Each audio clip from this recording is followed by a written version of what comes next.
Les rencontres internationales de l'autisme et TND, surnommées chaleureusement les RIO, permettent de rassembler, d'offrir des ressources diverses et variées, de renforcer le réseau amical et professionnel, de rompre l'isolement, de favoriser les échanges et faire émerger des projets. Les rencontres internationales de l'autisme et TND sont ouvertes à tous. Je m'appelle Étienne Pau, je suis le délégué interministériel à la stratégie nationale pour les troubles du neurodéveloppement, autisme, troubles 10, troubles déficit de l'attention avec ou sans hyperactivité et troubles du développement intellectuel. Alors je crois que la question des attentes, c'est plutôt les attentes des familles, des professionnels concernés et surtout des personnes concernées avant toute chose. Et c'est ça qui m'a été exprimé aujourd'hui dans des échanges très directs que j'ai eus avec la salle et que je remercie d'ailleurs.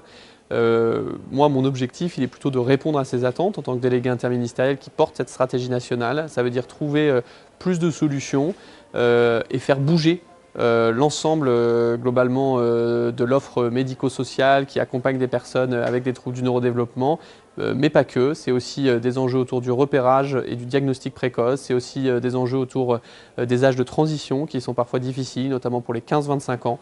Et c'est bien sûr des enjeux autour de la scolarité avec un objectif principal, faire converger la formation des professionnels de l'éducation nationale, des professionnels du médico-social pour que tous montent en compétences au profit des personnes concernées. Si la question est de savoir si est-ce qu'il y a des choses qui ont progressé, heureusement il y a des choses qui ont progressé. On peut d'abord mentionner le sujet de la qualité, notamment des pratiques. Il y a des recommandations de la Haute Autorité de Santé qui sont sorties, notamment concernant le trouble déficit de l'attention avec ou sans hyperactivité, il y a quelques semaines, qui étaient des recommandations plus spécifiques pour l'enfant et pour l'adolescent. Des recommandations actualisées sur la prise en charge de l'autisme sont à venir aussi dans les prochains mois. Et pour accompagner cette qualité, ce renforcement de la qualité dans les établissements et les services, il y a la mise en place d'une équipe nationale qui viendra en renfort des équipes de mission inspection contrôle dans les agences régionales de santé pour les aider à identifier les endroits où on ne s'inscrit pas dans les recommandations de bonne pratique professionnelle et où il faut faire progresser les professionnels et éventuellement même les endroits où il faut dénoncer un certain nombre de pratiques parce que ça arrive encore et auquel cas je fais toute confiance à cette équipe nationale pour venir en renfort. Les plateformes de coordination et d'orientation dans notre pays, les fameuses PCO pour tous les enfants de 0 à 12 ans, qui leur permettent d'être orientés, d'être diagnostiqués lorsqu'ils présentent un trouble du neurodéveloppement. Mais vous voyez, il y a une question que je pose, quand bien même c'est au sein de cette stratégie qu'on porte ces dispositifs, c'est est-ce qu'il faut continuer à avoir globalement ce frein à l'entrée que seuls les médecins peuvent orienter vers une PCO? Est-ce qu'à terme, on ne peut pas discuter et dire que ça peut être une équipe pluridisciplinaire qui peut orienter vers ces PCO et pour permettre à tous les Français et à toutes les personnes concernées d'obtenir un recours et une entrée dans les plateformes de coordination d'orientation en étant réaliste. Il n'y a pas des médecins partout, il n'y a pas des médecins scolaires partout. Comment on s'adapte? Comment on fait monter en compétence les professionnels pour qu'on n'ait pas un système qui soit entièrement médico-centré, mais qui pour autant respecte les spécificités et surtout les compétences de chacun qui sont indispensables. Mon objectif aujourd'hui, c'est ça. Donc renforcer bien évidemment la formation des professionnels de l'éducation nationale, des AESH, des ergothérapeutes, des psychomotriciens, des éducateurs spécialisés, des moniteurs éducateurs. Je peux vous faire une liste très très longue de l'ensemble de ces professionnels que par ailleurs je remercie d'être tant impliqués dans le champ des troubles du neurodéveloppement. Mais voilà quelques objectifs. Et puis bien sûr des objectifs de transformation de l'offre. Ce qui existe aujourd'hui doit progressivement s'ouvrir sur l'extérieur de plus en plus, maisons d'accueil spécialisées, foyers d'accueil médicalisés, SAMSA, foyers de vie. Il faut en gros qu'on réfléchisse, ça ressemble à quoi demain? Dans quelle mesure ça s'inscrit dans la vie collective, dans les communes? Vous voyez, on met en place un partenariat avec l'Association des maires de France pour par exemple rendre les piscines plus accessibles aux enfants et aux adultes qui présentent des troubles du neurodéveloppement. Voilà, c'est quelques initiatives qui misent bout à bout ont commencé à changer le regard de la société sur les troubles du neurodéveloppement et on est bien parti grâce à vous tous. Merci.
Pendant une dictée, il va falloir que je fasse appel à ma mémoire et à mes connaissances. Donc il faut que j'aille retrouver ce que je connais déjà. Et c'est là où effectivement on va parler.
C'est important pour moi d'être présent aux rencontres internationales que vous organisez pour redire à tout le monde que tout le monde a sa place dans le débat public qui concerne les personnes handicapées.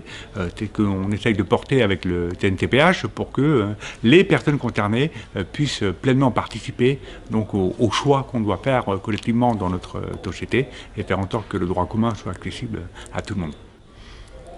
Donc notre objectif, c'est d'abord de pouvoir mobiliser l'ensemble des ministres et des acteurs de la sphère publique, tous les fonctionnaires, tous les agents, les élus dans les collectivités territoriales et dans les ministères, pour que la question du handicap, la question de l'accès de toutes les personnes handicapées à l'ensemble de leurs droits, et aux droits communs, fasse partie de leur feuille de route, fasse partie de leurs travaux au quotidien. Donc c'est vraiment fondamental qu'on sorte d'une politique qui jusque-là était un peu cloisonnée, où on parlait d'une politique en faveur des personnes handicapées, qu'on passe vraiment à une logique d'accès aux droits communs. Donc ça c'est vraiment notre priorité, qui suppose que eh bien, toutes les personnes concernées travaillent ensemble. Donc c'est vraiment l'objectif du CNTPH pour que tout le monde y trouve sa place en fonction de ses besoins, de ses sujets et que toutes les propositions soient croisées et communes. C'est ma première rencontre, alors que ça fait des années que j'en entends parler. Et là, il y a eu un bon concours de circonstances pour que je puisse enfin venir rencontrer les personnes présentes et revenir l'année prochaine avec plus de temps. Et je vous disais, voilà, avec Johnny, c'est un peu ça le problème, c'est que dans sa tête, c'est pas forcément bien rangé et que des fois, il cherche des mots, ou il cherche une idée, ou il cherche une pensée et il la trouve pas tout de suite. Il met plus de temps peut-être et c'est pour ça que parfois, il peut un peu s'énerver. À chaque fois, vous respectez bien ce que je vous demande, c'est-à-dire de pas beaucoup parler, prendre du temps. Grâce à vous, Johnny, il peut un peu plus ranger les pièces. Et Johnny, merci, toi tu participes aussi pour essayer de faire ça avec les autres. Lucas, moi c'est le papa de Johnny. Papa qu'il fait beaucoup d'activités pour se manipuler dans les activités. Mais ce n'est pas le papa de Johnny. Lucas c'est quelqu'un qui vient l'aider à la maison et à l'école pour l'aider à évoluer. Deuxième. Et lui-même formé à la CA. Donc aujourd'hui c'est une première et je suis assez content parce que je pense que j'ai affaire à des professionnels, à des familles et à des personnes qui connaissent bien le sujet.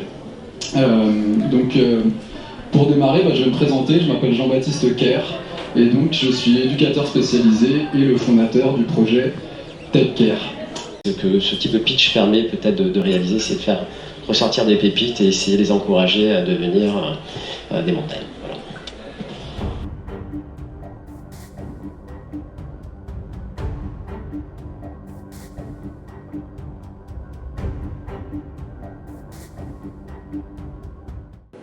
Alors je suis Céline Poulet, je suis secrétaire générale du Comité interministériel du handicap.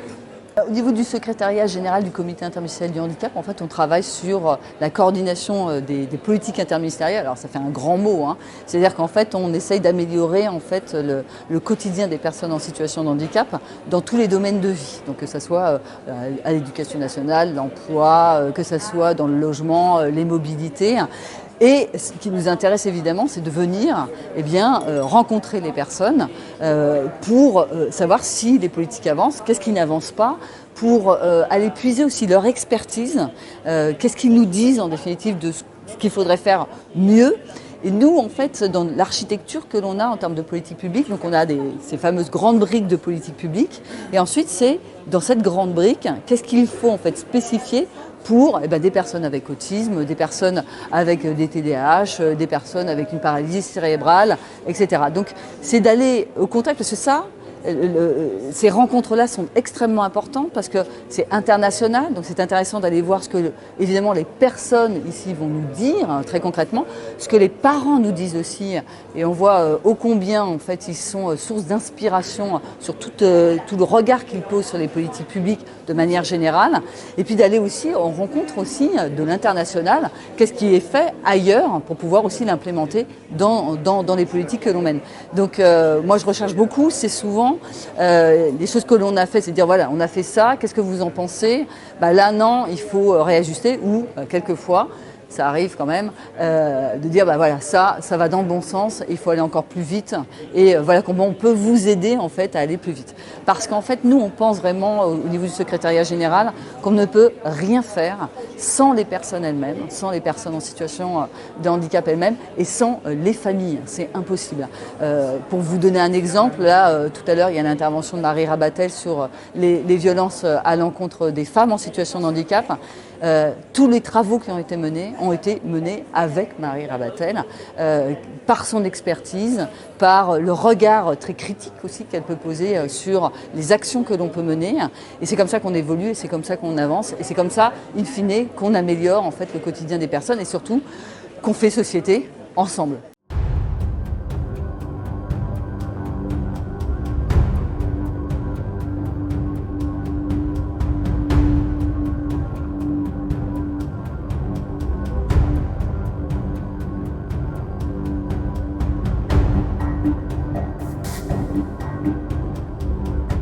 Oui, c'est la première fois que j'ai été invitée cette année, du coup suite à l'élection et à mon titre, donc c'est une super découverte et je connaissais pas du tout en fait.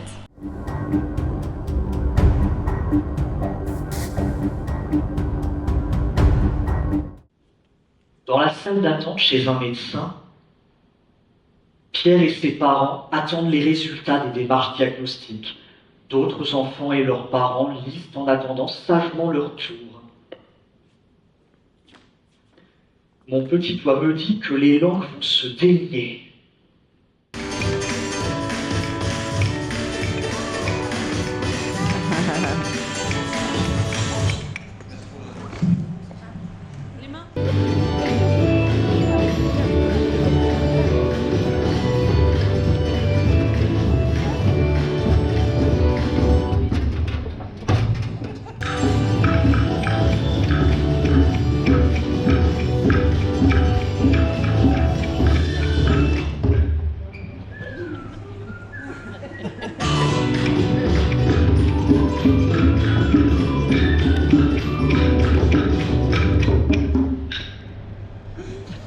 J'ai entendu parler de cet événement par bouche à oreille et aussi via Facebook, les réseaux sociaux. Alors ça me donne envie, pour une raison toute bête, c'est qu'on est écouté, quoi. Et puis aussi que c'est pas la première fois que j'entends parler de cette association célèbre, on peut dire. Genre pour avoir des cours d'habilité sociale, l'insertion professionnelle via une sensibilisation d'entreprise, des trucs comme ça. Et aussi pouvoir parler, échanger, quoi. Ça fait du bien, quoi. Et c'est l'un des rares moments où j'avais cette occasion de parler en tant que personne concernée par l'autisme.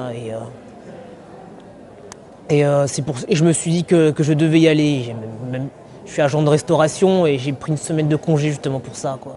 Alors, l'événement rencontre internationale de l'autisme est un lieu ouvert à tous, quoi.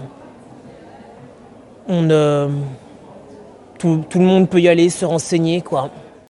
Donc peut-être que je vais mettre un jalon qui va être beaucoup moins haut, de manière à aller plus vite en fait, dans la répétition. Mais en général, en fait, si on arrive à être très réactif au moment où il finit l'exercice, donc au début par exemple, je vais plutôt dire, dès que la personne a terminé les 10 répétitions,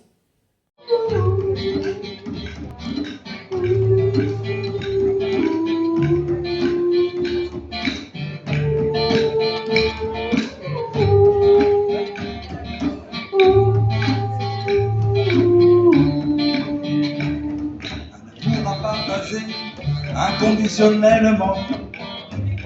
Ah, la vie est belle et tout devient réel. Sport, adaptation, c'est notre besoin.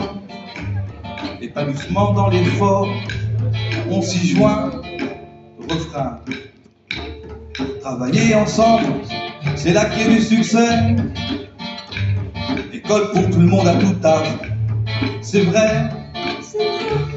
Dans la différence des surprises en vue, on est travailler ensemble, c'est la clé du succès.